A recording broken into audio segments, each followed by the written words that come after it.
He wouldn't necessarily mean that they were wiretapped his phones and that there were other means of surveillance. But nonetheless, everybody wanted proof. Okay, so now Nunes comes out and he gives some proof. Is that enough to prove that the Obama administration knowingly spied on the Trump campaign? Well, it's not yet, but it doesn't mean that it's not there, and that's really the problem. And where Nunes is I guess I'm a bit empathetic here. His name was one of the ones that was unmasked. I would imagine that would be incredibly shocking to him. He's a part of the administration. And then you've got to think through, well, was his name unmasked to try and get him off the committee and out of the investigation? Interesting. You've got to understand, he's got to start to question the motives of those who did this. It's a really tough position for him to be in. I understand the point that maybe he should pull himself out, but at the same time, if he's being pushed out by having his name revealed, that's a bigger problem in and of itself. And so the whole situation right now is a problem. That's why I think everyone needs to take a step back, keep it quiet, keep it private, stop speculating publicly, and then conduct the investigation. Yeah. I mean, the public is going to speculate now, but it's because we've been given material to speculate about. Marjorie, where does the investigation into Russian election interference and the Trump surveillance then go from here?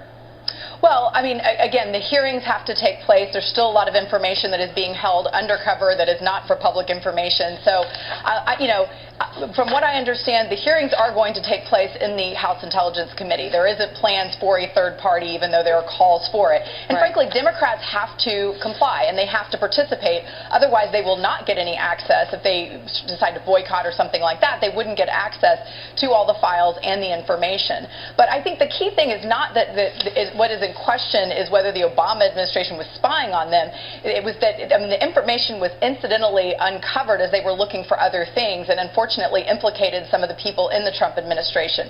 And I think this is important. This is not I know it's become political. It's hard to say it's not political, but the issue of other countries engaging in our electoral process is one that is fundamental to all of our parties. So I think it's absolutely crucial that we do uncover the actual and real information. Okay, and so then how does the White House go from here, Chris? I mean, where do they stand? Do they continue to be open, or do they try to make this go away until they get their investigation completed? Typically, in sort of a criminal investigation, if you would, you would essentially leave all that information, all your evidence, you'd keep it to yourself until you go to trial. Do they tell us their evidence as the investigation unfolds? And then who ends up being held accountable in the end? There has to be accountability. Well, there does, and I think whoever revealed the information, the unmasking, I mean, that's really problem number one. Problem number two is, why did this occur? If it was because it's part of the investigation into foreign involvement in the elections, that's one thing. If it wasn't, there were ulterior motives, I mean, that's something that still is yet to come out.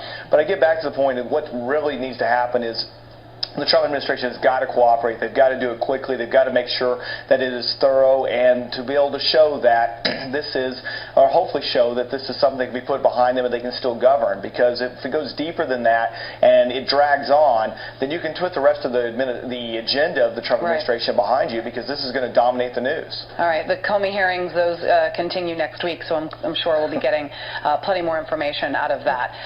Chris and Marjorie, thank you very much. We have